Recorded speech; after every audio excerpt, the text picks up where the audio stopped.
I've never seen anything like this. What do you mean by that?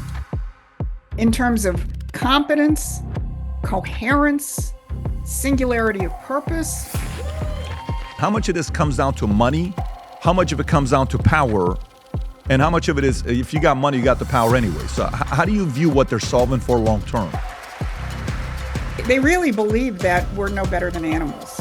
They just happen to have bluer blood, so they get to run us.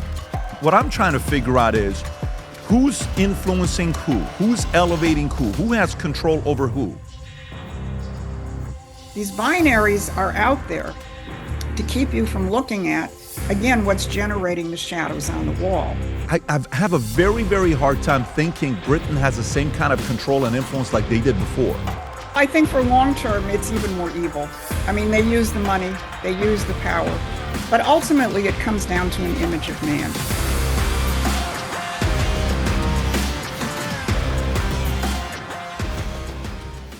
Today we have a special guest with us, Susan Kokinda from Prometheian Action, whom I get text messages of from my sister saying, you have to see what she has to say. So Susan, it's great to have you here on the podcast. Thanks for having me. So for some people who don't know, can we just qualify one thing that you're not, right? Because, you know, some people may look at you and say, is this Q from James Bond? Can you just qualify that you're not Q from James Bond? It's very important. I'm definitely not Q. Okay, well, thank you for doing that, because we don't want, people to go out there start saying, why is Pat talking to Q from James Bond? But your analysis, the way you break things down, very, very interesting, very different. And your story is very unique because is it true that you were at RFK Sr.'s campaign? You were working with him in 1968, and you were there when the assassination happened, working with the campaign, not physically there, but you were on the campaign, as well as at the White House press pool at GW Hospital in 1981, after Ronald Reagan, the assassination attempt at the same hotel that the president just had the attempt a few days ago. Are those two true, that you were there at those two events? That's true. I was in San Francisco with the campaign in 1968. And then when the president was shot in 1981, I was covering a hearing on Capitol Hill, and all of a sudden I got the call, head over to GW Hospital and find out what's happening. So yes, I was there for both. Now, at the time, where were you at politically? What was your cause? Because, was it, I want to help America because of these three issues? What was important to you at the time, both in 68 as well as 81? Really, both was the same thing, which is that I sensed, even at the young age, which I was then in 1968, I sensed that something had gone very wrong, obviously with the assassination of JFK, that there was a change in direction in the country. And I didn't understand what it was early, but I knew there was just something that was going on that was taking us in a direction that was different, which had characterized especially the early JFK period, which was progress, which was science, which was technology. I was a child of the space program. I wanted to be an astronaut. And somehow all of that began to change. You began to see the emergence of the rock, drug, sex counterculture, which just seemed very strange to me. This kind of hedonistic approach, as opposed to this sense that the nation has a mission. And you should devote yourself to a mission, not to what makes you feel good. So, again, it was unformed for a while. But then as I become more politically attuned and astute, I began to dig more deeply into what is causing this. And, by the time I was in Washington, D.C. in 1981, it was pretty clear that there was a deeper historical fight going on than I think most people were aware of. And I think they are now with Donald Trump. Now you see the globalists. Now you see that it's more than the newspaper headlines. It's more than the way the mainstream media portrays things. Susan, what's different and what's the same? From when? What's different? Give me both of them. From 68, 81, what's different from today with President Trump, with the three different assassination attempts he's had in 68 and in 81? Very, very different. I mean, because look, the MAGA movement has gone through a series, shall we say, of walls of fire. They went through COVID. They went through the stolen election. They went through J6. They went through the Butler assassination. I think there's a layer of the American population which has really grown up, which is increasingly looking behind the curtain and saying, this stuff just isn't random. It's like lone assassins. I mean, give me a break. People are ready to dive more deeply into it. At one of my friends that I do podcasts with, Blaine Holt says, if we were talking about the things we're talking about today, back then, people would be putting tinfoil hats on us. But now you've got millions, if not tens of millions of people thinking more deeply about what is actually driving these forces. And again, you want to make the comparison. Look at the comparison between how people have to live today and how people lived, say, in the middle 1960s. In the middle 1960s, a blue-collar income, like here in Detroit, could raise a family of 5 or 6 comfortably, one income, and have the confidence that your children would have a better life than you did if they worked hard. What have we gone through since NAFTA, since the 2008 bailouts, and everything that comes with that globalist system? You need 3 or 4 incomes, and you still can't make ends meet. You're giving half your income to daycare because mom has to work 2 jobs and dad has to work 3 jobs. And I think the support for Donald Trump, especially his recorded victories in 2016 and 2024, were a very clear response from a broad swath of the American population, including people who didn't used to vote Republican, like blue-collar workers here in Michigan, who said, I don't want to live like this any longer. I want that world where, you've got progress, where you've got stability, where you've got opportunity, and you don't have to scramble, like a rat to figure out how to get to the end of the maze. So I think that's sort of the foundation of the fact that then opens a lot of people's minds to the fact that there's a bigger picture here. And I always go back to a quote from Scott Besson, where he gave an interview it was actually about a year ago. And he said, look, the Democratic Party's strategy is to compensate the loser. He said, but I don't think the lower 50% are losers. I think they're winners, but the system is broken and we're going to fix the system.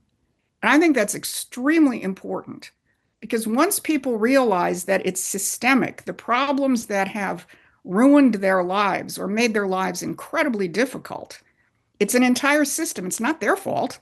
It's an entire system, and this administration is committed to changing it.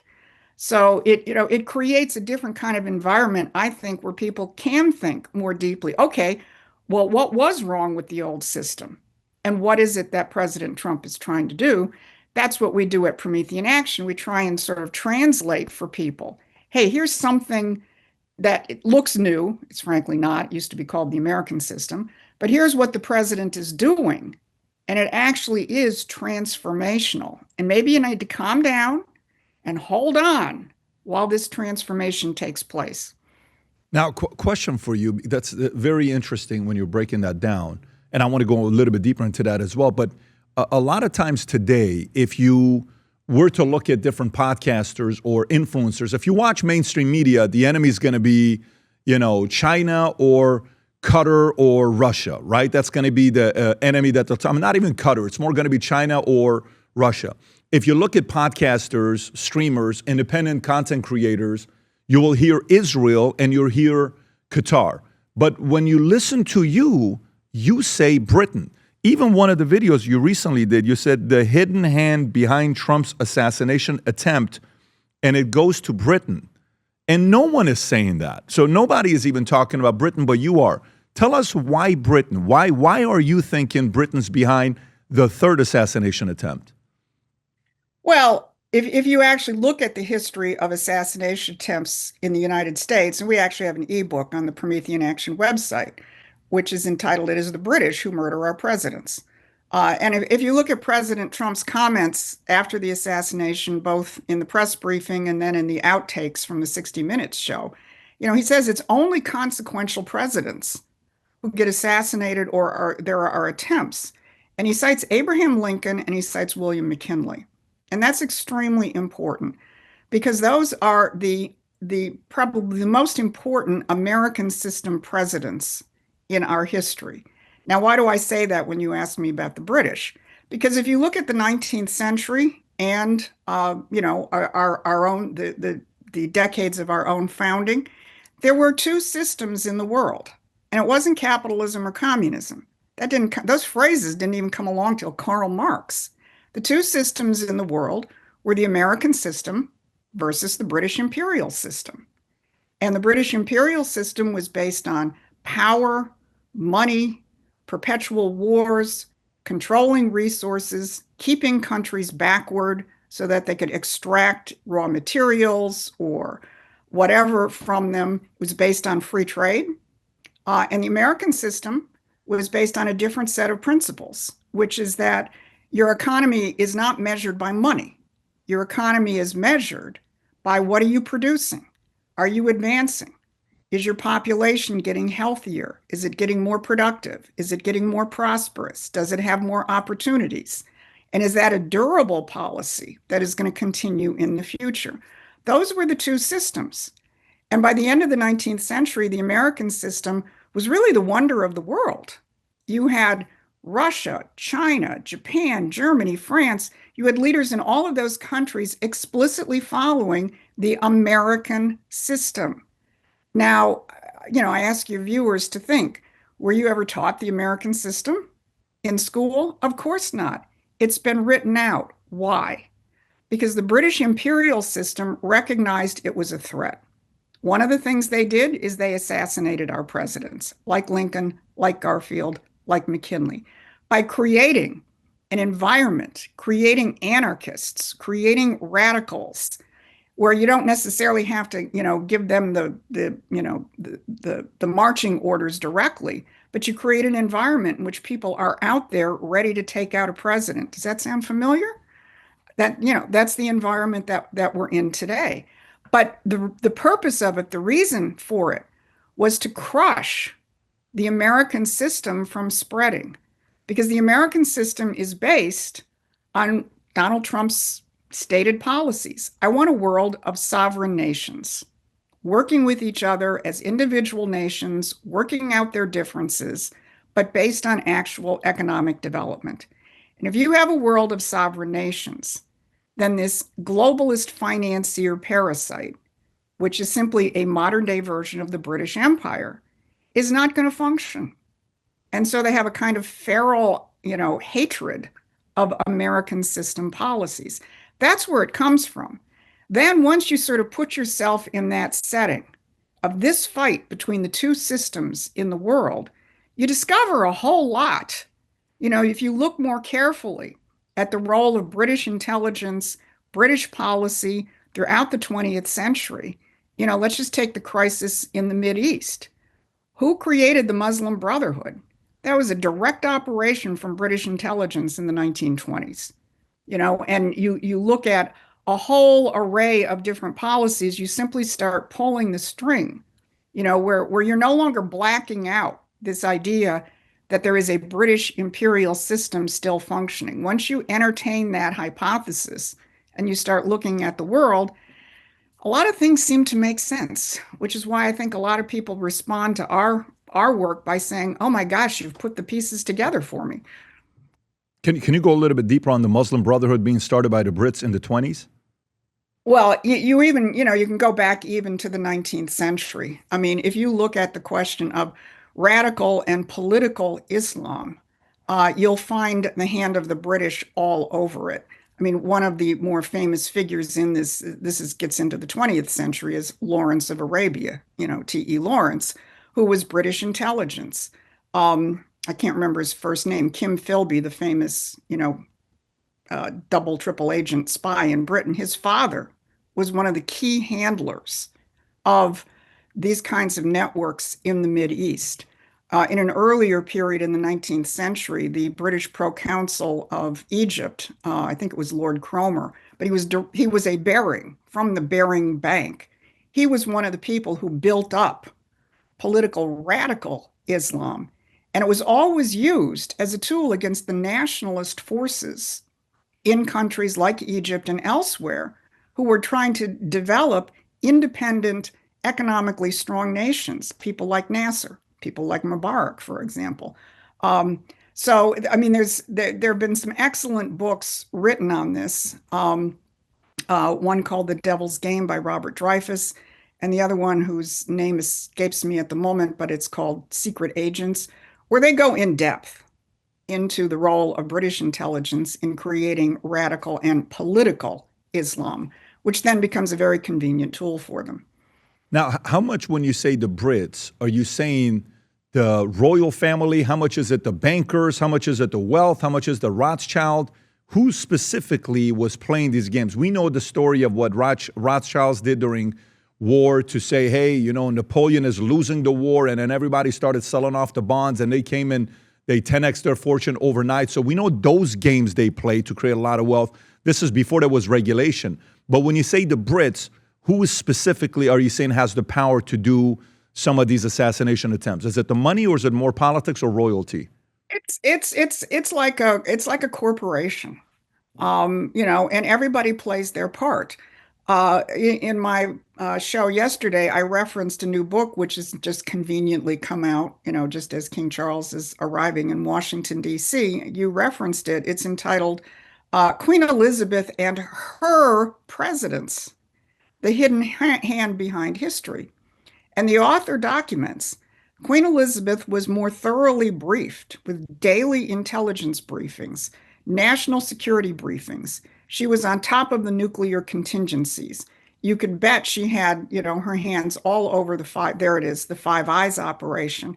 And this author, I haven't read the book yet. I've just read the blurbs and watched a couple of interviews because I just discovered it 2 days ago. But, you know, I don't know if this author is saying this is a good thing or she's neutral. I don't know the particular political take in terms of this. But she describes how the monarchy uses what they call soft power to influence presidents. But then, yes, you have the City of London. You have the financial power that's embedded in the City of London. And, you know, this is one of the things which I think illuminates what the Iran conflict is all about. Because the City of London, Lloyd's of London, the people who set the oil prices with Brent crude, which is set in London and has nothing to do with the delivery of a barrel of oil, you know, it's just speculation. They've used the instability, the choke point of the Strait of Hormuz to extract what the president's trade advisor, Peter Navarro, calls a terror premium, basically a terror tax, where if you look at the price of a gallon of oil here in the United States, about 20% of that comes from the pricing from the Brent futures market, which is in London, which has nothing to do with the physical production of oil, unlike, you know, West Texas pricing, and it has to do with the insurance of Lloyd's of London, which basically had a monopoly prior to this. So that's sort of the financial end of the thing. Then you get the intelligence side of things, which is MI6 and MI5, which are pretty legendary, and which, you know, I think up until the Trump administration were pretty much joined at the hip with the CIA. And then you have much more of the soft power, which is the media, you know, and the way that they shape the political environment.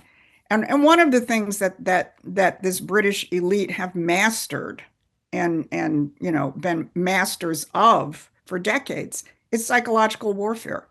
You know, the way that they shape narratives, the way that look at the war going on inside MAGA from the people who used to be MAGA, you know, like Tucker Carlson and MTG and others.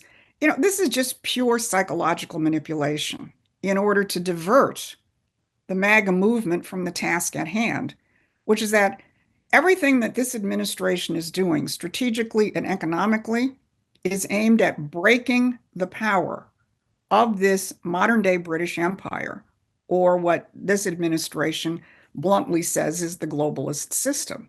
This is big. I mean, the last president who seriously threatened the global reach of this imperial system was William McKinley. Now, if John Kennedy had lived long enough, might that have been a serious threat? Probably. But what the president is doing right now, especially with this cabinet, this team is extraordinary. And I always tell people, turn off your social media feed and just watch the cabinet meetings. Read the executive orders, read the presidential directives, pay attention to what they're actually saying and doing. It is historic. And they want you diverted. Is it Israel or is it Qatar? That is not the issue. The issue is these two systems before the world. Wow. I mean, you have to know, if you say that to the average consumer of content on social media today, no one's pointing at the Brits. So if you're saying Tucker and MTG and others, how would the Brits get a hold of them? How would MI6 do that? What would be their methods? I mean, that's I don't see any connection there, but maybe you're seeing something that we're not. Well, I think it's more of this question of you create a system, okay, which is the system where people get paid, where they get influence, where, they live their lives. You create that, sometimes I compare it to Stockholm syndrome, where, you've lived in this system your whole life. If you buck the system, you're going to lose money. You're going to lose your job. I mean, with Tucker, honestly, I think Tucker was terrified after the assassination of Charlie Kirk. You also play on people's psychological vulnerabilities. So again, it's not like you get a phone call from, the head of MI6 saying, Tucker, this is what you're going to say today. That's not the way it works. You create a system that people have lived in for so long. I'm actually really curious how it works, because if let's just say the Brits have been doing this the longest, you have to know that automatically others are going to duplicate what they're doing. So, Russia's going to be paying attention, China's going to be paying attention, Qatar's going to be paying attention. Everybody else is going to be paying attention at the propaganda game that Brits have played. And the Brits played it against Iran as well. So Irans are paying attention to see what they're doing. So, but what is the playbook? If you were to say the playbook of doing, first you do this, then you do this, then you do this, then you do this, what would the method be? Well, the method is to keep people sort of in the world of perceptions, where all you're doing is just reacting to what, the narrative is, the institutions. I mean, obviously, one of the critical elements in the United States is the mainstream media, completely controlled by the globalists. And again, it doesn't have to be a direct tie to the city of London, although a lot of times if you dig deep enough, you'll find it. But it's to the powerful, what the president has called global financier elite. Well, they run the mainstream media. They run entertainment. Entertainment and culture is a big part of this. Again, because it's once you shape how people think, then you don't have to go in and specifically say, well, then think this, think this, think this. You've got them trapped in a world where all you're looking at is the shadows on the wall. And that's what the media does. That's what the culture does, and so on. They create the shadows on the wall, and all you do is react to the shadows. What we do, and what I'm pretty sure some people in the administration must understand, because they wouldn't be doing the kinds of things they're doing strategically and economically, is you're looking at what's generating the shadows. And that is this fight between these two systems. You mentioned the Russians. They get it. Read what the Russians say about who's keeping the war with Ukraine going. They're very clear. It's not only the Europeans, it's specifically the British. They are very, very clear that it is the British who are keeping this going. They're no longer saying the United States is the great warmonger. I mean, yeah, you have a few hotheads in Russia who still say that. But the official, Putin, the people who speak for President Putin, they're not pointing the finger at the United States any longer. They're pointing the finger at the British. And in the 19th century, this had a name, and they're still playing it. It was called the Great Game. And the Great Game was to make sure that nations stay pitted against each other, constantly fighting, so that the imperial game masters at the top could continue to play their games. There you go. The elements of the great game, which Rudyard Kipling outlined in Kim.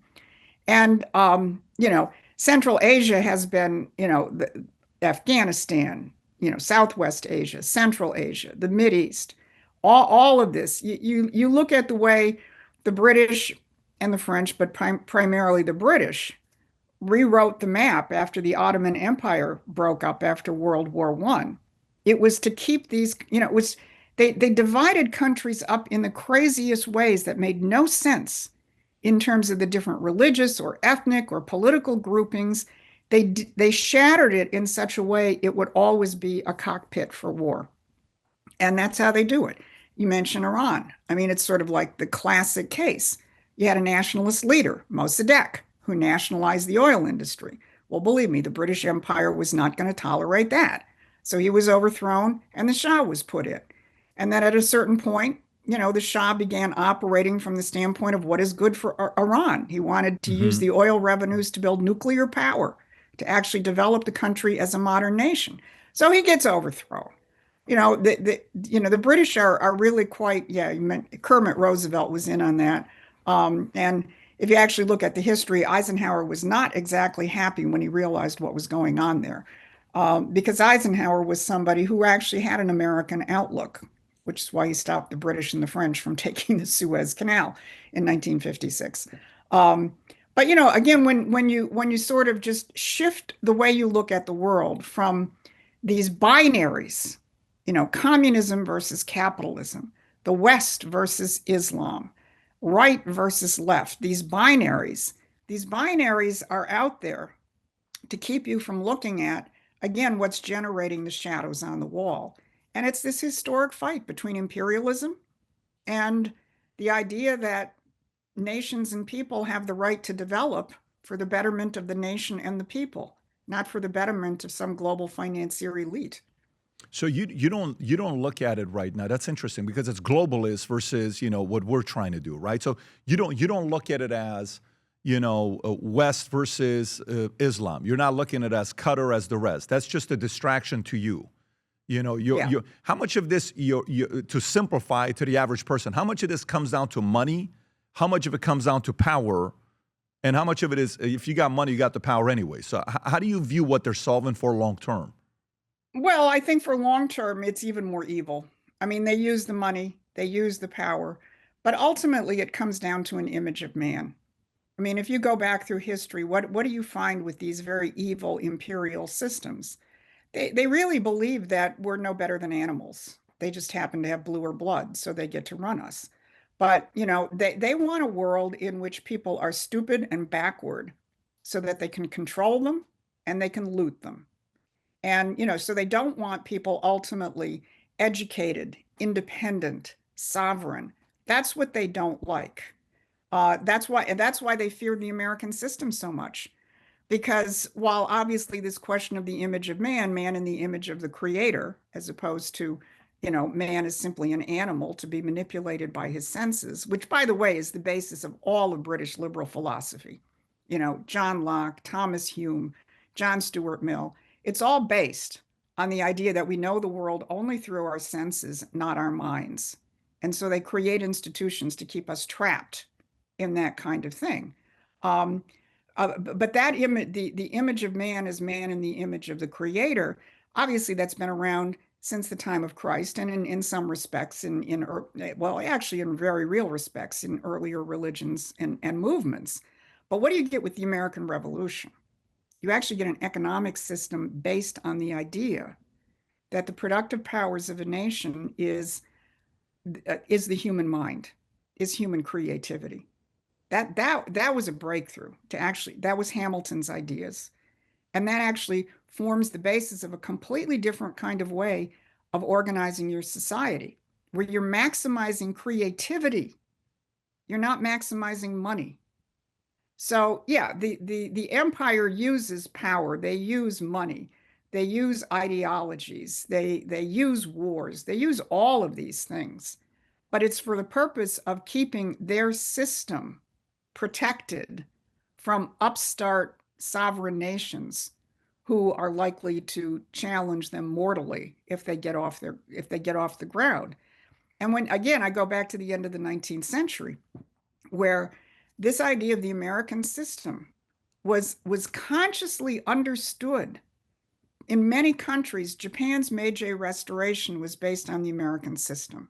Count Sergei Witte, the last economic advisor for the last czar in Russia, was a student of the American system. There were people in Italy, in France, in Germany who were students of the American system by name. And people just have to ask themselves the question, well, if this is what was dominating the 19th century, how come I've never heard of it? Because the British rewrote our history. Because the British rewrote our history. Okay, so when you're going to the Brits rewriting history, King Charles is going to be coming in town. And when you go and you look at stuff with King Charles, his history is a very unique, history on what things he's done, it's just nasty. Diana, you got him taking money from Qatar, $3.2 million documents saying that money was given to me when he was a prince to go to a charity. And his affection to Islam and how he's complimentary there. He'll speak on that day, Ramadan, but not on Easter. What role, because what I'm trying to figure out is who's influencing who's elevating who has control over who.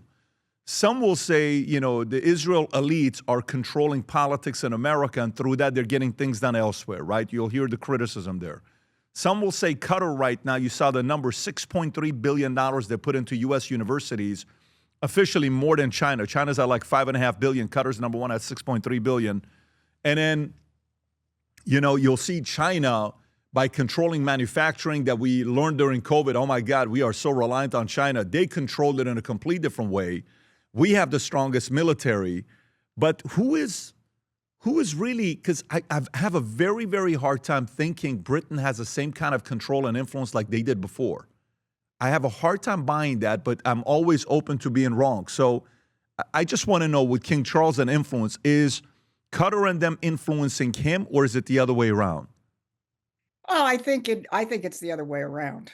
Again, because if you go back and you look at some of this history, Charles in particular was a big supporter of the Saudis, and I would say in their earlier pre-Trump incarnation, where the Saudis were notoriously supporting Muslim extremism, especially the whole Wahhabite side of things. You look at the history of Wahhabism, and again, this is another case where you go back to the 19th century or the 20th century. How did the Saudi family end up being the family that was ruling everything? Because that was not a done deal at the end of the 19th century and the early 20th century. Straight British intelligence. I mean, again, that's documented by some of the books that I referenced earlier.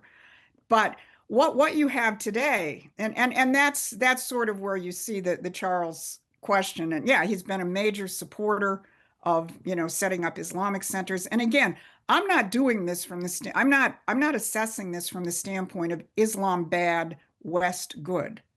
I'm looking at this from the standpoint of what the British created in terms of political radical Islam to use as a tool to keep the world divided. So, think, for example, the fall of the Soviet Union at the beginning of the 1990s. All of a sudden, we no longer had the communist boogeyman from the standpoint of the Soviet Union as the way of dividing the world. Samuel P. Huntington, who's an author who is got extensive ties to British institutions and British intelligence and so on. What does he do? He writes The Clash of Civilizations. All right, now the dividing line in the world is the West versus Islam. Now, what Samuel P. Huntington isn't going to tell you is everything he's attacking in terms of Islam, which is dangerous, is this particularly created political radical Islam, which the British Empire has its hands all over. So that is the game that the British have played. Now, Donald Trump, I think, has judoed a lot, because unlike the way the British approach, say, the Mideast, the way British intelligence, played a major role in shaping the policies in Saudi Arabia, Qatar. And again, in terms of the king, I mean, I think you have different levels in terms of competence of monarchs. I think Queen Elizabeth was extremely competent, extremely intelligent. I'm not sure how far down Charles falls on that rating system, but I don't think he's quite at the level of his mother. But that doesn't mean, he doesn't have his hands in a lot of things. But that's sort of been the role, the relationship between the British and these particular movements and tendencies in the Mideast. But along comes Donald Trump. And remember what his first administration, where he really didn't have control of a lot, which I think he discovered pretty quickly. But in his first administration, what was his first foreign visit? It was to Saudi Arabia. That was highly unusual, and other Gulf states. But he basically laid down the law to the Saudis, and he said, "You're going to stop your support for Islamic fundamentalism, for ISIS, for Al Qaeda, and so on." And they did. And he basically said, "We're going to have a different relationship.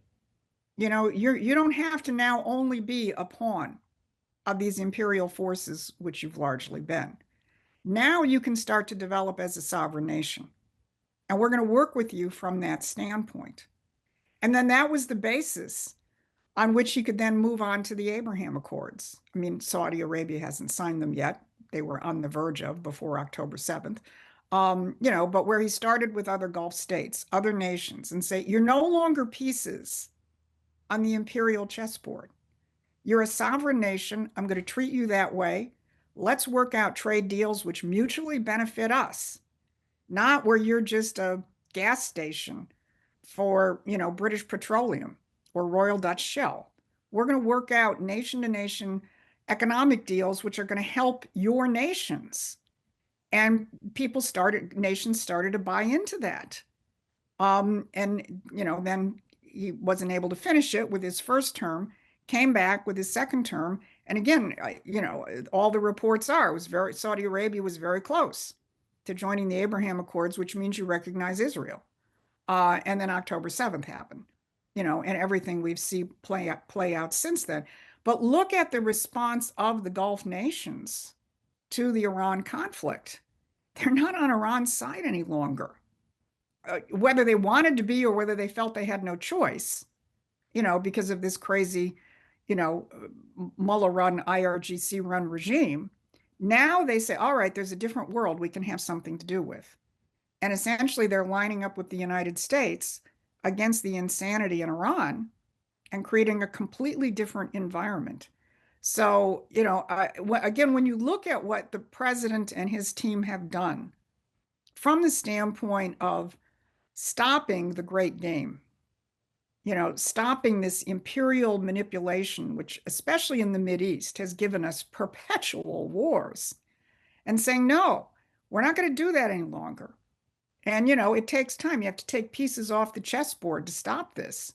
But I think that's what this administration is doing. And it's completely contrary to the policy of the British, which is why the British and the rest of the European Union didn't support what the president is doing in Iran. But don't you think don't you think Britain's gotten weaker and weaker and weaker? Don't you think when you see their influence, their wealth, the immigration that they've opened up, the crime, they no longer are seen by the world the way they did maybe 20 years ago, 40 years ago, 60 years ago? Yeah, you can take that back 100 years, because that was the whole point of the pivot. When the British recognized that they were no longer a match for the United States, coming out of the Civil War, we weren't destroyed. People should look at the hand of the British in terms of the Confederacy, the reintroduction of the slave system and all of that. But we weren't destroyed after the Civil War. Lincoln, despite his assassination in 1865, had set into motion the revival of the American system of political economy. By the time we had the 1876 Centennial Exhibition, we were the wonder of the world in terms of what we were doing with industry and so on. So what did they do? They started assassinating our presidents, and then they started corrupting our institutions. So by the time of the turn of the 20th century, you have the British explicitly outlining people like Cecil Rhodes and the Rhodes Scholarship or the British Roundtable, explicitly saying we have to bring the United States back under our way of doing things. So that for almost all of the 20th century, not all of it, but for a large part of the 20th century, we were the dumb giant to their policy. So they don't have to be strong. They don't have to have a strong military. In fact, the House of Lords just published an extremely important report where they review the U.S.-British relationship. And they also premiered it at Chatham House, which is their, primary think tank. And a number of the Lords were very, very clear that we have benefited by this system that we set up, but this system only exists because the United States enforced it. They say that. Yeah, that's the report, or that's the Chatham House forum, which was just last week. But throughout, they admit we couldn't enforce this system without the United States basically doing it for us. So they don't have to be strong. They just needed us going along. And especially with President Trump's second term, they ain't getting it. We're not going along. So, they sent King Charles over for his charm offensive, which I don't think means much. what do you think happened? Because the first term, the president seemed like he was trying to do things, but it wasn't fully creating momentum. What do you think happened on the break that he had for 4 years when Biden came in? I wonder what adjustments you think he made to his approach, because he was determined to get back in there, because everybody that was asking him, are you going to run again? He said, yes. He says, I've never had a more exciting job than this one. I have to get back in there. He really wanted to get back to becoming a president again. It wasn't like he was contemplating not doing it. His words. What changed with him? What adjustments you think he made? Did he go from thinking who was the enemy in 2016 to realizing that's not really the enemy, this is the enemy? Because on the second term that he's had, his sequencing has been very interesting. He first gets Panama Canal. No, he first gets Venezuela. Then he goes and finds a way for Panama's president to turn against China to say CK cannot have this control of these two ports. And then he goes and attacks Iran. And then what changed? What do you think changed? Did he figure out something? You think he realized who the enemy was on the second term versus the first term? I think he always had a kind of general idea. I'm not going to venture too far in terms of what he knows and what he doesn't know, because I don't know what he knows and what he doesn't know. What I see is the effects of what he does. And I think one of the things that happened in the first term is, he was just hit across the face with how evil and how deep these institutional forces were. How much does he understand their origin? I have absolutely no idea. But I look at the way that, as you say, this second term has been completely different.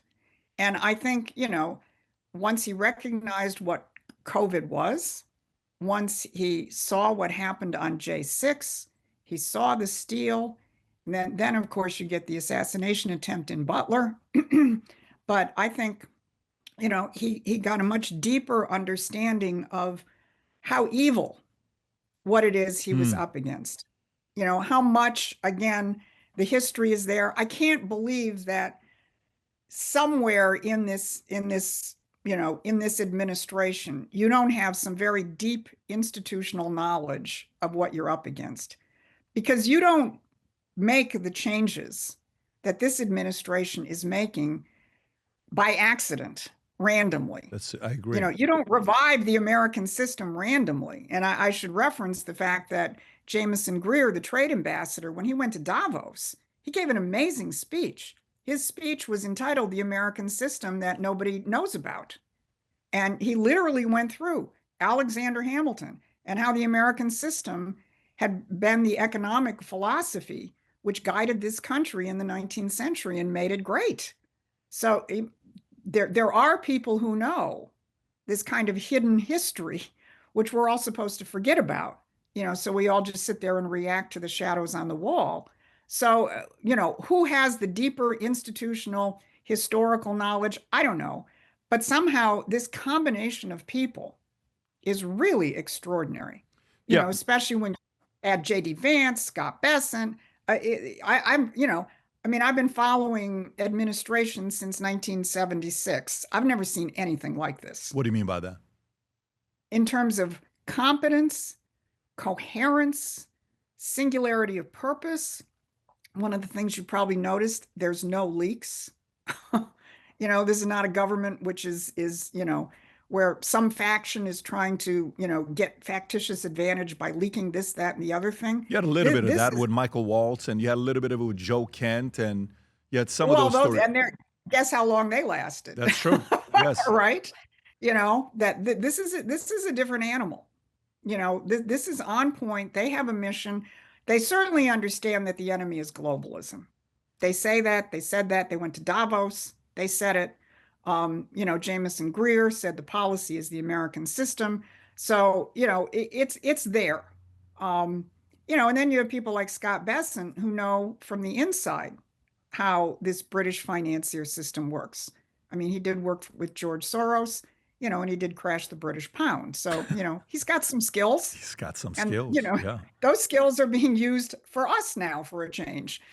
That makes sense. And by the way, if there's a guy that knows how to mess with the currency very well, it's George Soros. So to be with him, I think he worked with him once for 9 years, second time for 5 years as his chief investment officer or chief, I don't know what it was, but chief, he was a heavyweight with Soros. So he has that experience. But to finish up with UK, when you see this chart here, this is from a paper that came from the Institute of Economic Affairs. When you look at this, it says what Americans perceive for UK to be in ranking of how wealthy UK is versus US for GDP per capita.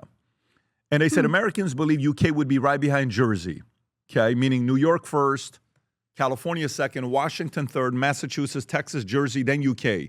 Then you have everybody else, which actual ranking, UK would be 51st. This whole thing with Vitamin and PBD podcast started with a phone, me and Mario. That's it. And it grew today to, 15 million subscribers almost and 164 full-time employees. And that relationship, or you watching us and supporting us, wouldn't happen without you.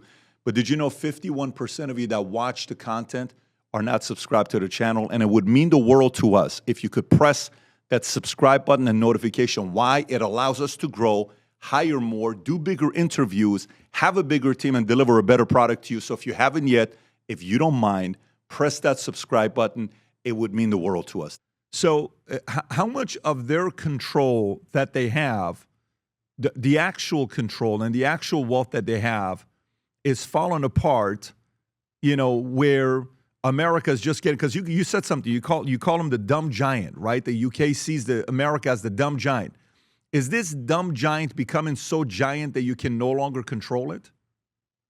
Yeah, well, and it's also becoming way less dumb. I mean, that's the point. When you rediscover the American system and the power that actually gives you to be economically sovereign. Look at the question of energy. Well, what is one of the premier policies of President Trump? Energy independence, which means you're no longer at the mercy of the Strait of Hormuz. Unfortunately, we're still at the mercy of, Brent futures pricing, but I think that may recalibrate at some point in the not too far distant future.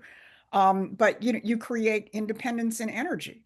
So you're not reliant on their markets or their strategic choke points or their Lloyd's of London insurance cutoff and so on. And everything this administration has done, a lot of it quiet, where you look at something seemingly boring, like the recent executive orders that the president promulgated on April 20th, where he invoked the Defense Production Act for a whole gamut of aspects of our energy sector, not just energy production, but generation and transmission, where we're incredibly vulnerable. We don't build transformers in the United States.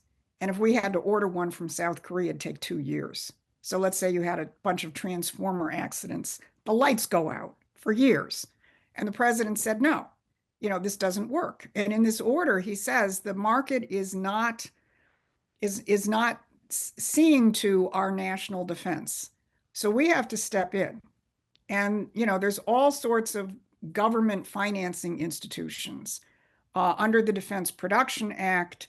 In the Energy Department, you have things like the Export-Import Bank. I think there's one called the International Development Finance Corporation. But these government corporations, where this administration is saying, hey, Wall Street has not, and the magic of the free market, has not seen to our basic needs. We are vulnerable in all these areas. You mentioned it, during COVID, we discovered this. Well, we have to use the full array of government power to make sure that we're producing the basic things we need as a sovereign nation. One of those things is tariffs. But another of those things is, how do you actually get credit into these sectors? If JP Morgan Chase would rather speculate than invest in some vital industrial area, how are you going to get the money in there? Well, you use these government financing agencies to make sure that the credit goes to people who want to produce here in the United States. J.D. Vance described it in terms of our strategic minerals weaknesses. He said, look, companies would come in and want to invest in a processing facility here in the United States, and they'd go through the onerous regulatory policies, and they'd put a lot of money into this, and they're just about ready to get going, and China would come in and undercut the price and wipe them out, and they'd go bankrupt. So we didn't have anything in the United States. He said, that's crazy. He said, so we're going to create new kinds of mechanisms where the producers are protected and they can produce. So what I mean by we're not dumb any longer. Dumb is blindly following the British free trade system, blindly believing in some mystical invisible hand is going to make it all work out. No, the invisible hand is picking your pocket to feed the city of London. And Donald Trump isn't playing that game any longer. And that's the problem that the British have right now.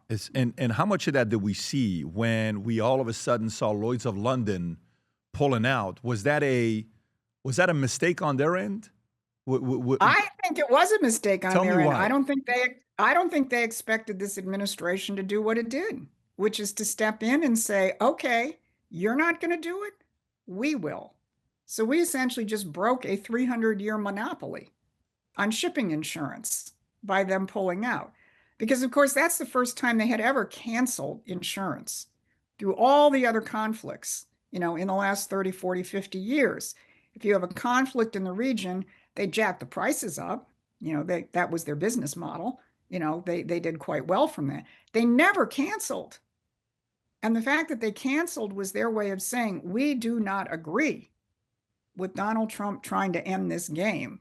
So we're going to call his bluff. We're going to cancel. And Trump counterbluffed and said, go ahead, make my day. How important was that? The average person didn't pay attention too much to that when that happened. In the power structure, how important was that move? And what do you think behind closed doors? UK sitting there saying, wait a minute, what did he say? He said he's going to insure? Yes. Oh, shit. What do you think their reaction was to his move? No, I think you hit the nail on the head. They did not expect a president to do any of these kinds of things, which is why they've been so flat-footed in terms of all of their responses right now. And it's out in the open. I mean, suddenly the country, which was our oldest and dearest ally, which I always found completely hysterical, people would literally say, Britain is our oldest and dearest ally. And I said, excuse me, do you remember the American Revolution? Do you remember the War of 1812? They're not our oldest ally, right? But people were sort of in this, this fairy tale and, the soap opera of the royal family and all the rest of that. And I think this experience where in essence the British are outing themselves by responding to a president who will openly not play their game. Who came from UK to the White House and gave an invitation to the president we've never had before. And his reaction was very complimentary. I don't know if you remember this or not. This was about a year ago, maybe 14 months ago. He got an invitation to do something that never in the history of America has that happened. Do you remember that? Yeah, sort of about as much as you do in terms of, I don't remember the specifics. Yeah, but it seemed like it was a big deal to the president. It seemed like The president was very honored by it, and he was very, taken by it. It's not too many times you see him going through it where you kind of see, oh, this is interesting. This has never happened before. But at the same time, I know the vibe he gives me is he doesn't want to be the man where anybody thinks they can control him. He'll deal with everybody. He'll do the team of rivals. And a lot of people will say, well, he's owned by this. He's owned by that. They control him. They tell him what to do, and he does it. I don't know if I fully buy into the fact that he's controlled by anybody. I think he's his own man. He's making the decisions. I mean, one of the things that he did that I want to get your thoughts on, where they withdrew from 66 international organizations. 31 was UN entities. 35 was non-UN. One of them being the World Health Organization, the other being the UN Human Rights Council, the Paris Climate Agreement. He did that in 2016, 2018. And then Biden went back and then he redid it again. How important is it for him when he comes out and says, look, we're withdrawn from all these organizations that you guys claim are important to us? Do you think he does that to kind of make NATO or some of these guys realize, well, what happens if he all of a sudden withdraws? Because the way they handled the war with Iran, they almost made it seem like they didn't care if he withdraws or not, the way they handled it. We're like, no, we're not going to let you do this. Spain, no, we're not going to let you fly over. No, you can't use our military base. And say, okay, no problem. This is how far you want to go. Here's what I'm capable of doing as well. Do you think it'll ever get to a point that he withdraws from NATO? I think there's a good chance of it. I think all of these European countries right now are definitely punching above their weight class. I mean, what do they have to bring to the table? They bought into the green nonsense. They've destroyed their ability to produce energy for their populations. Most of them don't have serious militaries. They're dependent on, they left themselves dependent on oil from the Strait of Hormuz. So I think he's called a lot of people's bluffs, and I think he's ready to call NATO's bluffs. But see, this is the way the president operates. People should read The Art of the Deal. It's much better to get your opponent to expose himself than for you to stand there and say this, that, and the other thing. So, take the question of NATO, or take the role of, the British in terms of the bases and so on. Donald Trump could have, said, I don't like NATO, I don't like these people, and one of these days I'm going to break with them.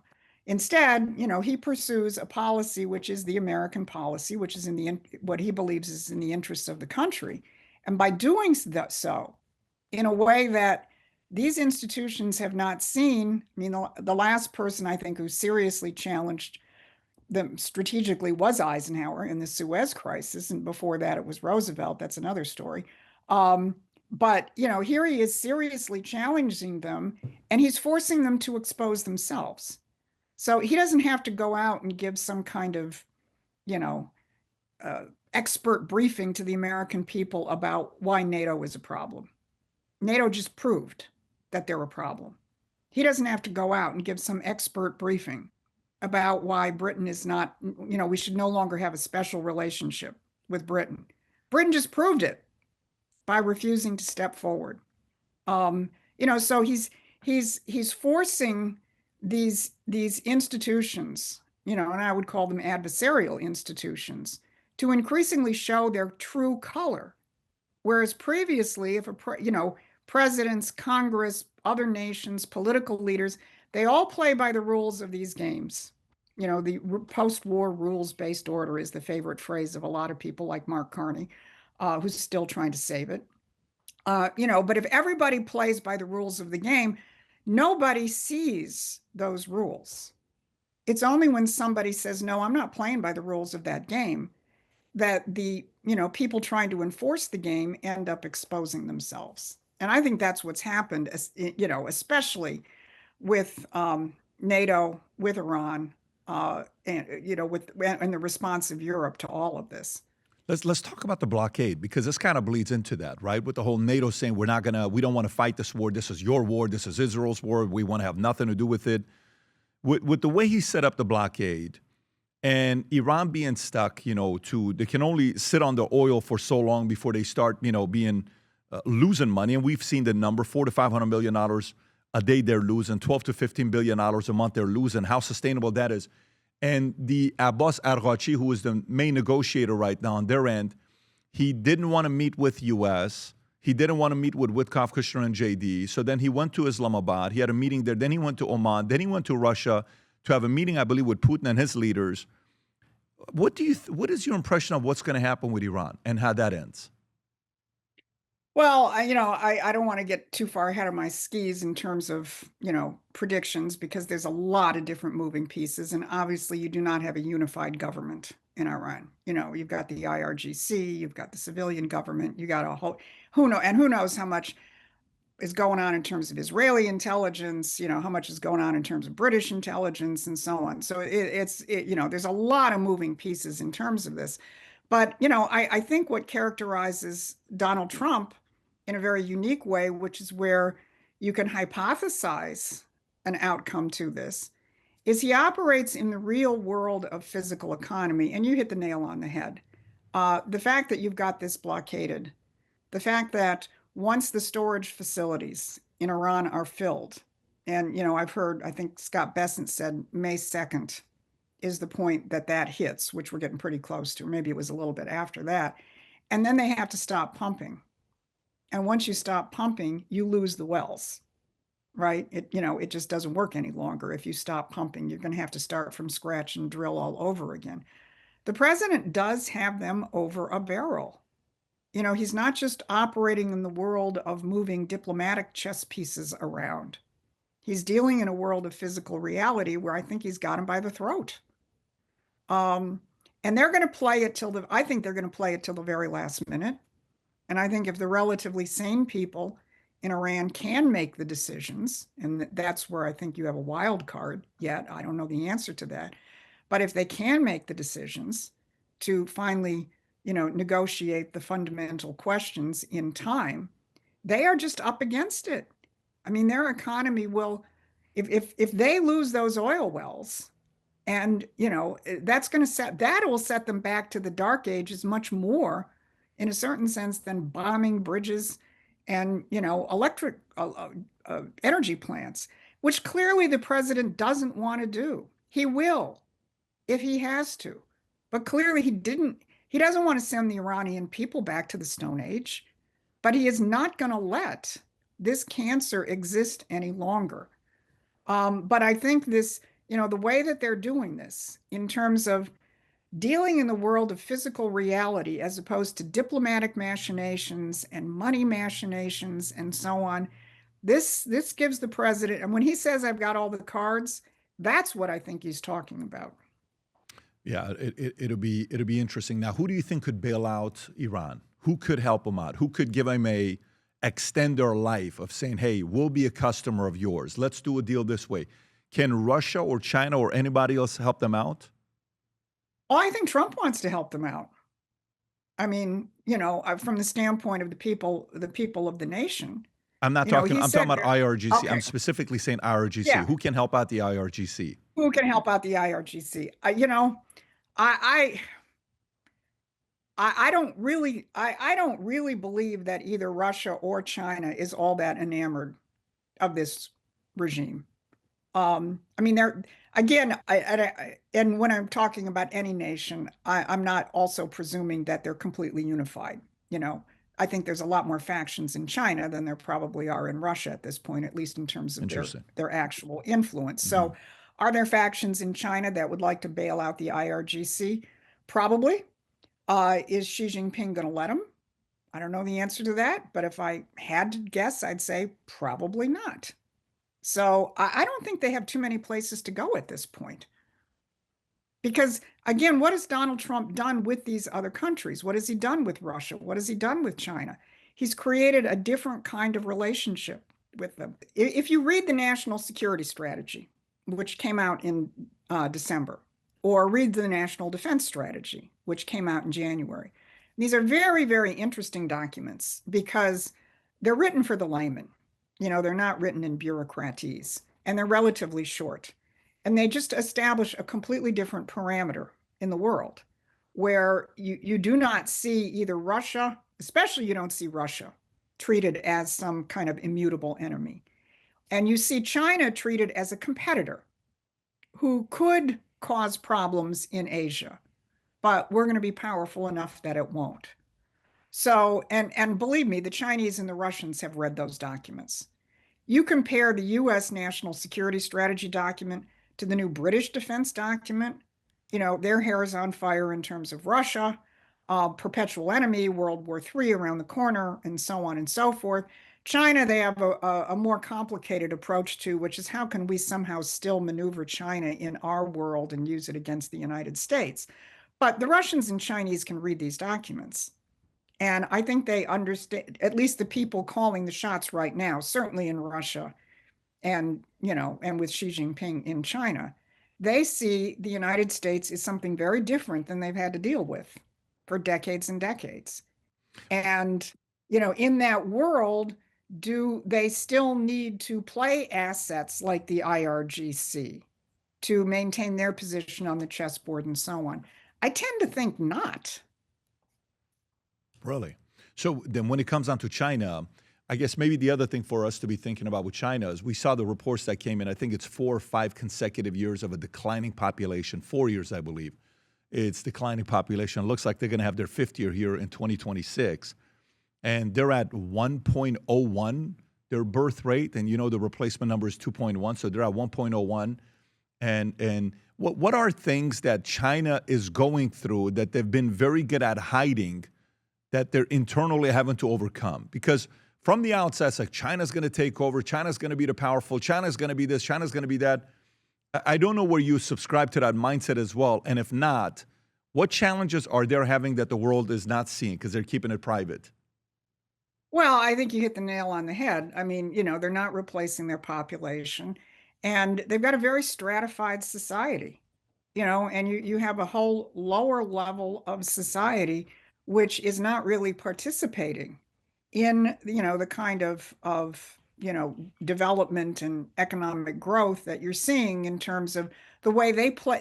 They played the free trade system, right? And as President Trump has said, I don't blame them, you know, but honestly, they didn't set up the free trade system. They just played it, but they created a very stratified society.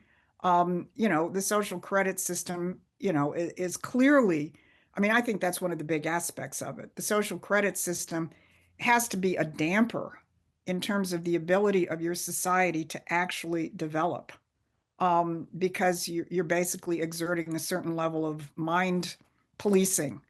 And once you have mind policing, people are not going to think independently. They're not going to think creatively.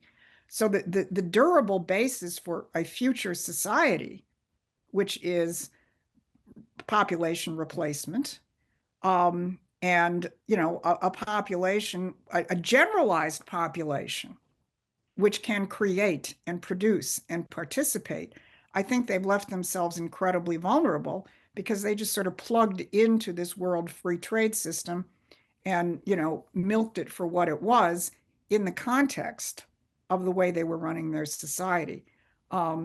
It's not unlike the problem that the Soviet Union faced, back in the, before the end of the Soviet Union. They had a very highly skilled sector which built and supported their military, but it was totally closed off from the rest of society.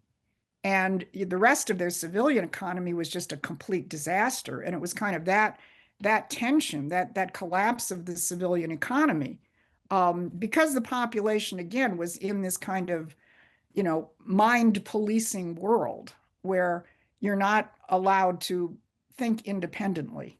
And if you do, you're going to be punished. Ultimately, that's what's going to kill any society.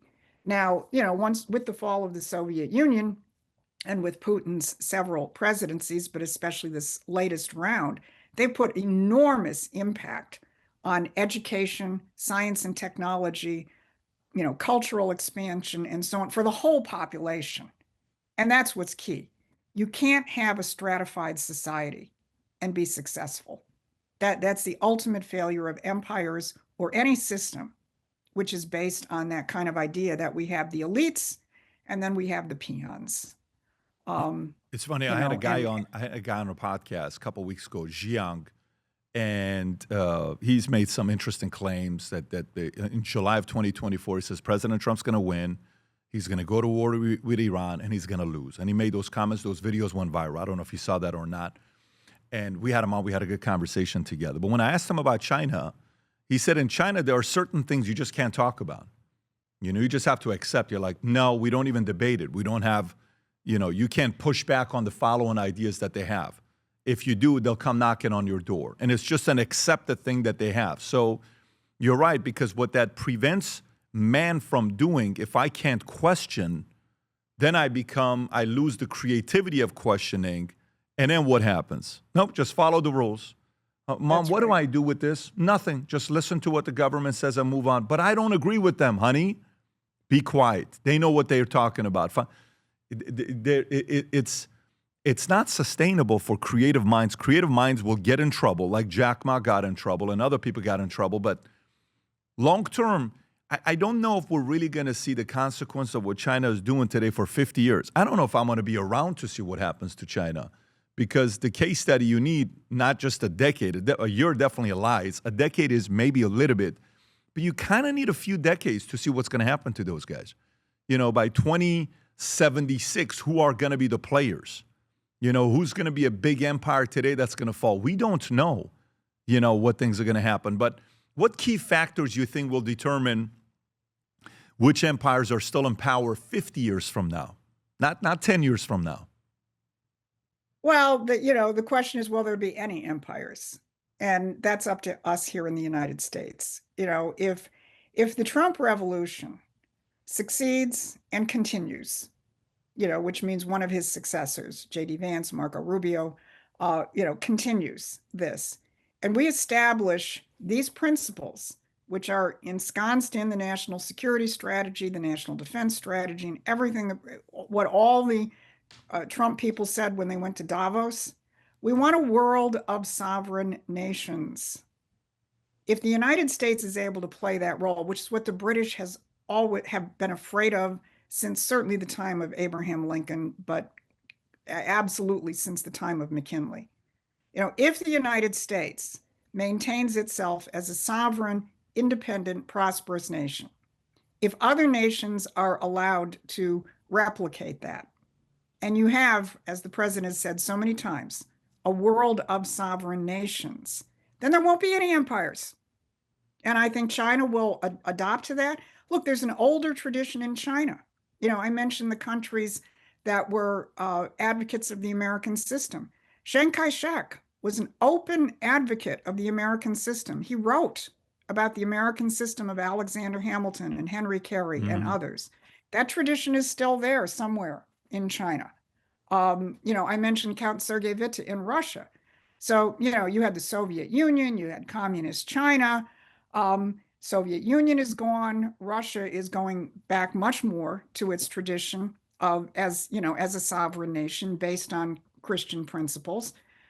China isn't necessarily Christian, but there's a lot in Confucian principles, which cherish the kinds of things you're talking about in terms of creativity. So what I would envision, and again, it's entirely up to what happens here in the United States, that if the Trump revolution sustains itself and continues, in 50 years, there won't be any empires. And in fact, we'll have sovereign nations, and who knows, we may have sovereign colonies on the moon and Mars. Well, I mean, listen, that is very ideal if you believe that. And so it'd be good to see that happen. By the way, walk me through the influence that Lyndon LaRouche has had on you. Very interesting character. No matter how much I read about him, this guy's a very unique character. He went from, when I see him politically, he was a socialist worker for the Trotskyists in the 40s and 50s, far left. And we know what happened to Trotskyists. They got kicked out of Russia. They were so communist, they got kicked out that I think the guy ended up getting killed or died in Mexico. I don't know what it was, but something like that. Yeah, he was assassinated. And then he ends up joining the labor committees the National Caucus of Labor Committees in 69, founded the U.S. Labor Party in 73, and then shifted to far-right politics in the mid-70s. He got himself a little bit in trouble with mail fraud and tax evasion, the $30 million, whatever it was, that he ended up having to do 15 years. I think he only did 5 years, married a girl 27 years younger than him. He ran for president many times. Interesting guy. Why did he inspire you? What about him interests you? What interests me is I ran into his movement a couple of years after the Bobby Kennedy assassination, which had obviously affected me pretty dramatically and was sort of spiraling into hopelessness in terms of what are we going to do to turn this country back around again? And I ran into somebody espousing his ideas, and the one thing with him which has never changed, and these descriptions of him are kind of again like the shadows on the wall, where you take a noun or an adjective and you act like that's what he was. He was a universal genius, um, and his passion was always this divergence between the development of the physical economy based on the creativity of the human mind versus all these other kind of artificial systems based on money or systems analysis or whatever. And what attracted me to him is that he was an intellectual who forced you to constantly hypothesize and rethink the way you thought. And we did rethink the organization which I joined, which he founded, rethought everything when we discovered the American system. And nothing had changed from the standpoint of our fundamentals. We were trying to find what is the policies, what are the institutions, what is the philosophy that exists in the world that will do what we wanted to do. And when literally we had to rediscover the American system, and it was actually right around the time of the American bicentennial in 1976, that then everything kind of locked in, and we could take the same principles that we had always espoused, but we're trying to figure out, well, does socialism work? Does this work? Does that, what works? We said, oh, here it is. The American system has always worked. So, the media will then say, oh, he went from left to right. He didn't change. His principles and his policies always stayed the same. And his influence is not always understood, but he played a vital role in Ronald Reagan's Strategic Defense Initiative. He met Reagan on the campaign trail in 1980.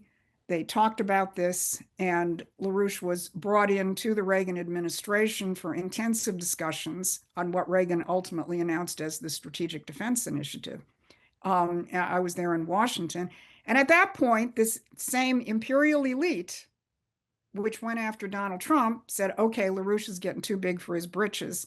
Among the people who prosecuted Lyndon LaRouche were Robert Mueller. So, it's a small world. Wow. What year? We got to Wow.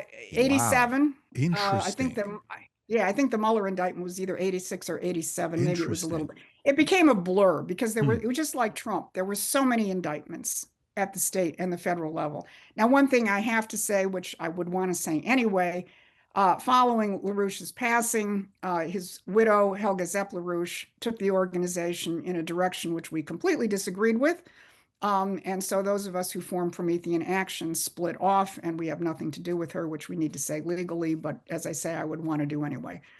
Very interesting. Yeah, because when I see some of this stuff, look, people like this are very interesting to study because you want to know why they say what they say. Some of the claims he made, he said Queen Elizabeth II runs the international narcotics trade.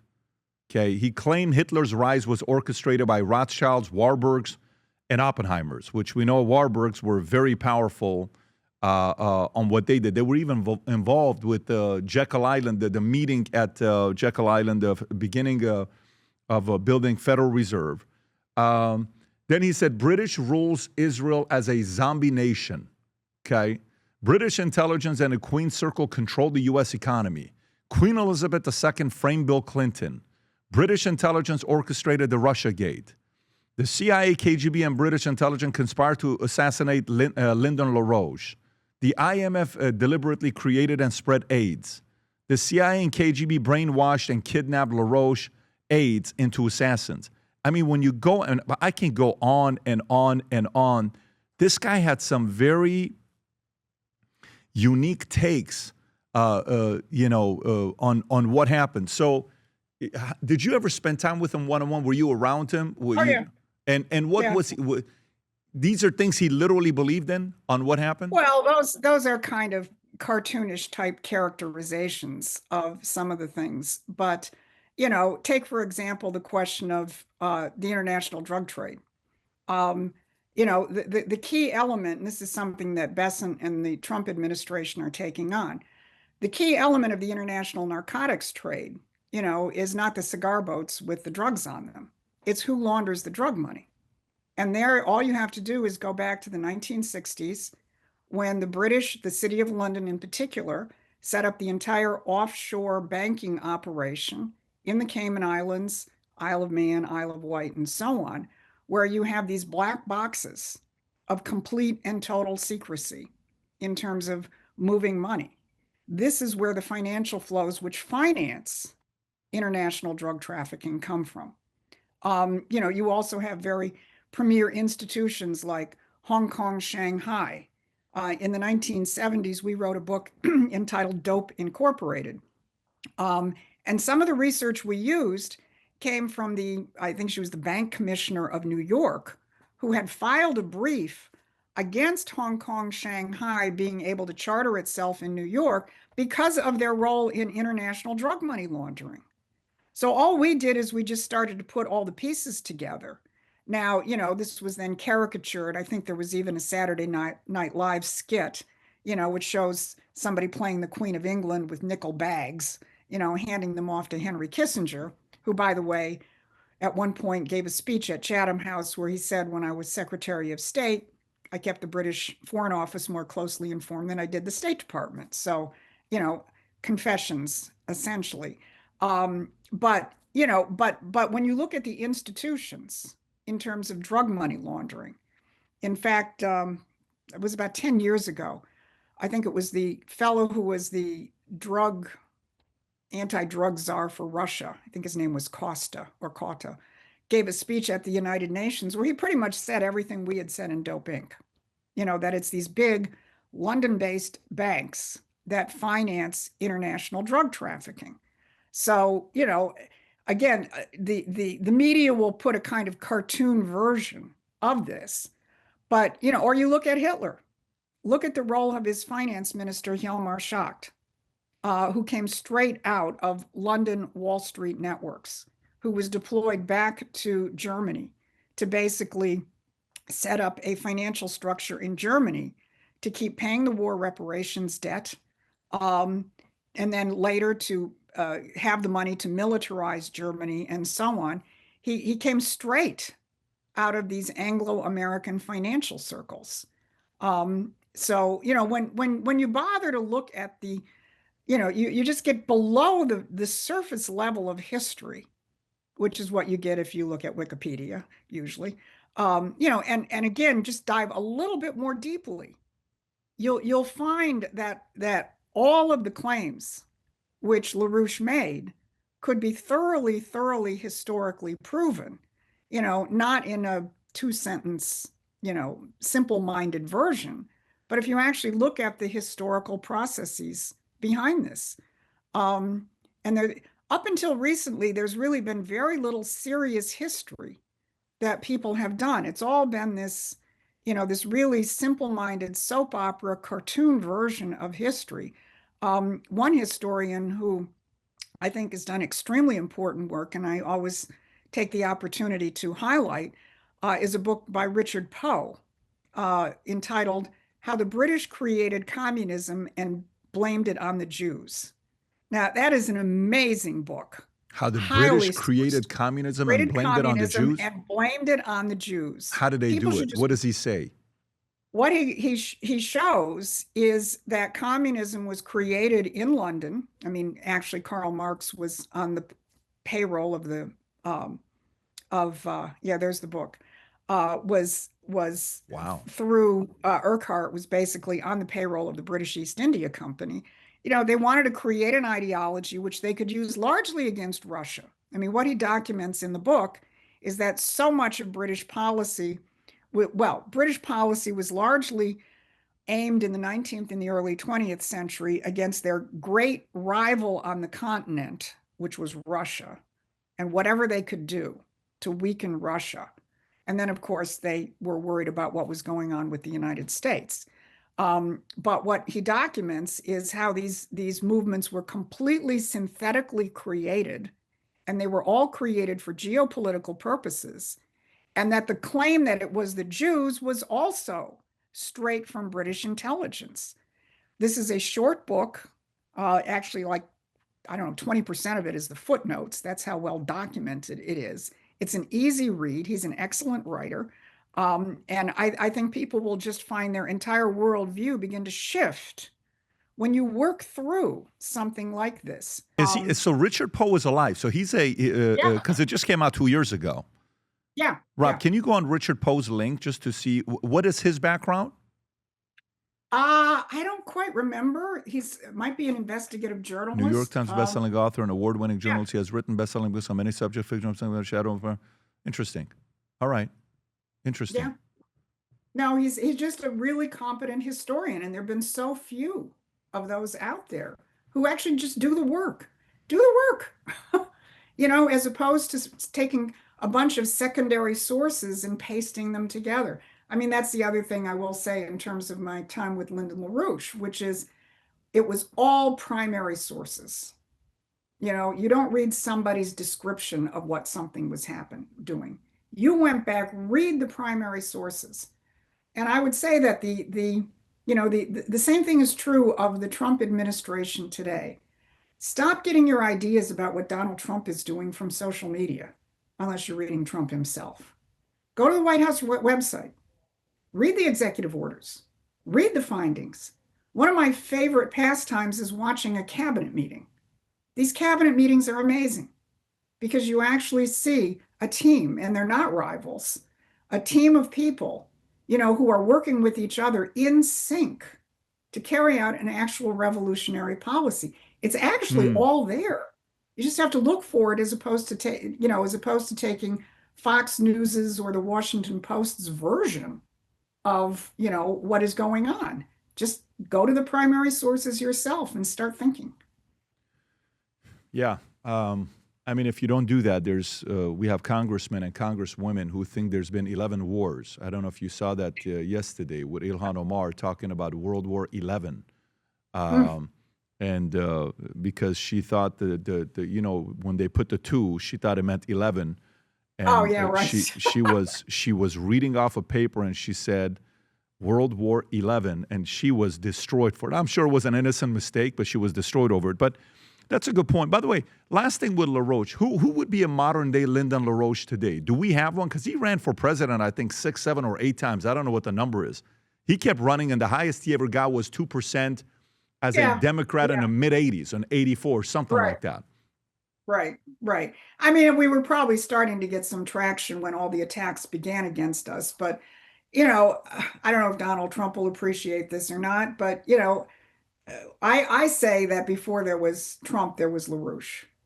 And what happened with Donald Trump is Hmm. he picked up the same fight, uh, probably not with the same historical or philosophical depth, because LaRouche was really a genius in terms of economics, in terms of science, in terms of philosophy. He was just conversant in everything.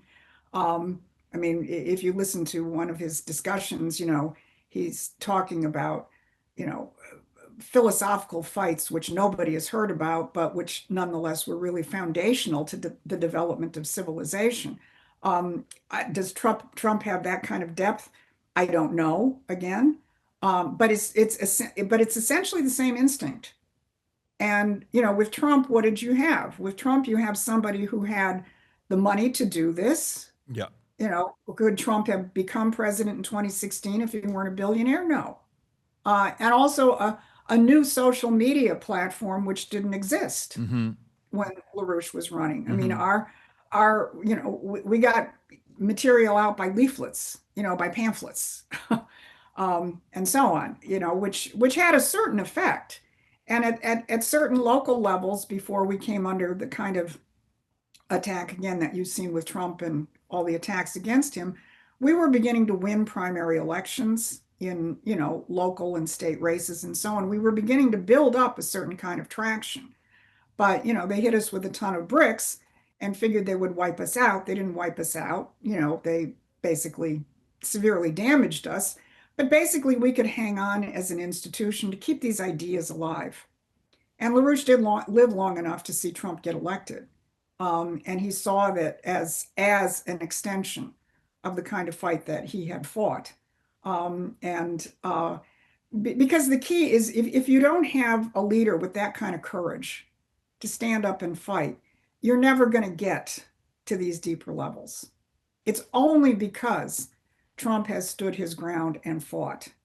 And it's forced the enemy much more into the open than they ever have been. Not one assassination attempt, but three very visible ones and a few others that, didn't quite get to the level of the three that we're talking about. But I think LaRouche's approach was always, we need many Donald Trumps or Lyndon LaRouches. That is, you need people who will think, who will challenge, and will then have the courage to act on their convictions. And that gets back to what we've talked about in terms of creativity and independence. That's the core to a republic. If you don't have people who have the courage of their convictions, and that's one of the horrible things about DEI and, DEI and, all this social, enforcement is really no different than social credit in Britain. That will cripple your society. Your average healthy society should have a whole bunch of people who are like Donald Trump. They may not express themselves in the same way as Donald Trump, but people who have the courage of their convictions and who think.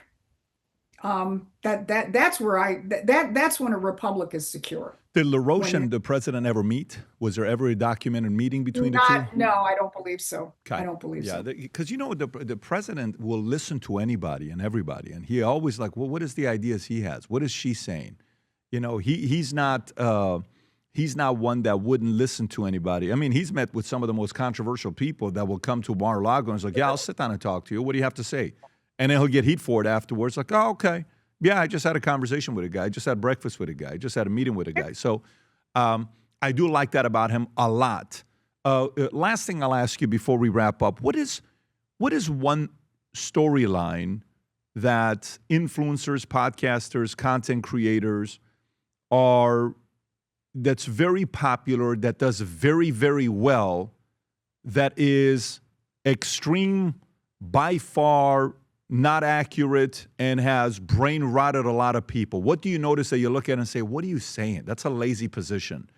And we all fall for a lot of different things at times. And then you go do research, you're like, well, what was that all about? Why did I believe that for a year or 2 years or 3 years? And you try to snap out of it by taking a cold shower and reading books and hearing different arguments. But what's one or two ideas that you see spreading, you're like, that's a full-on lie and it's propaganda?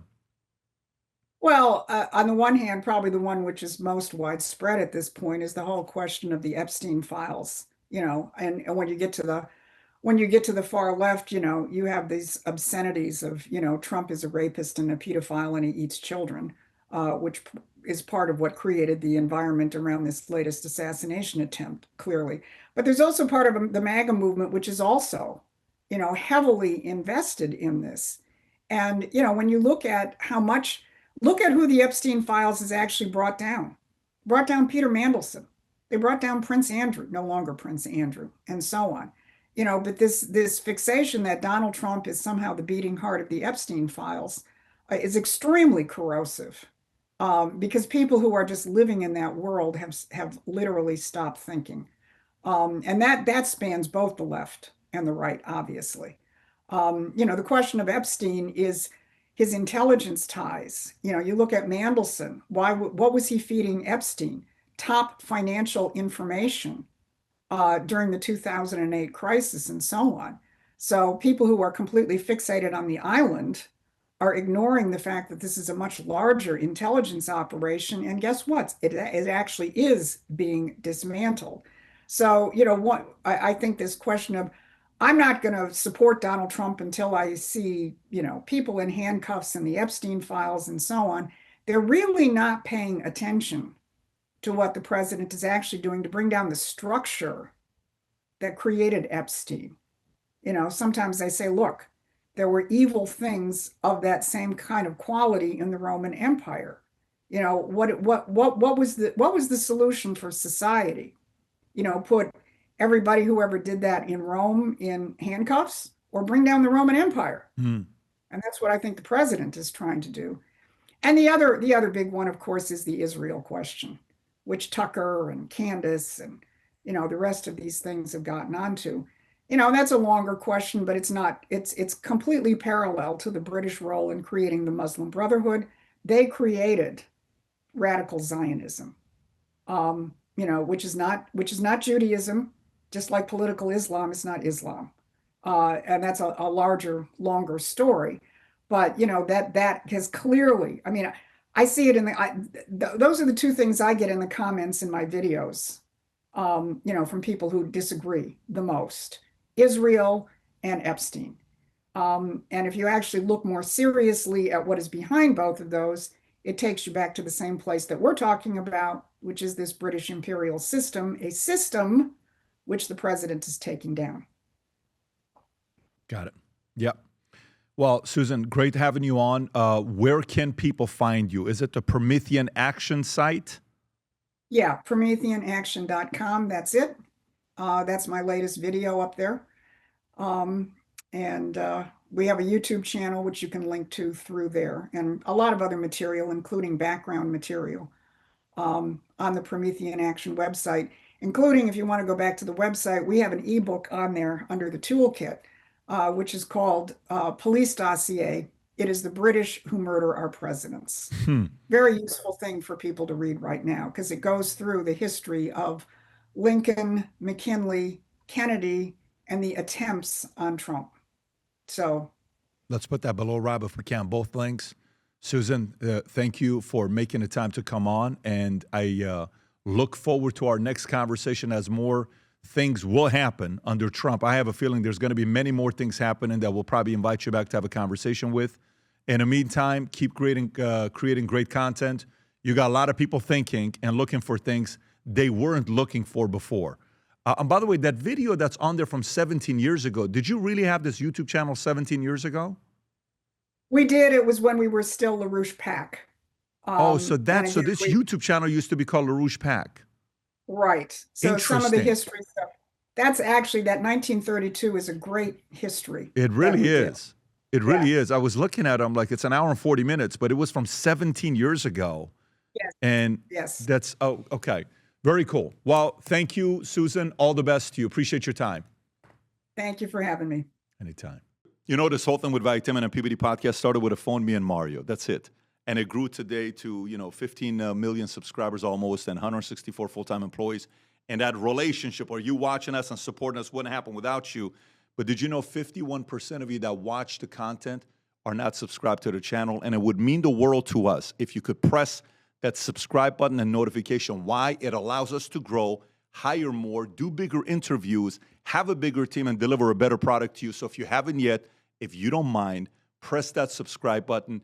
It would mean the world to us. Thank you so much.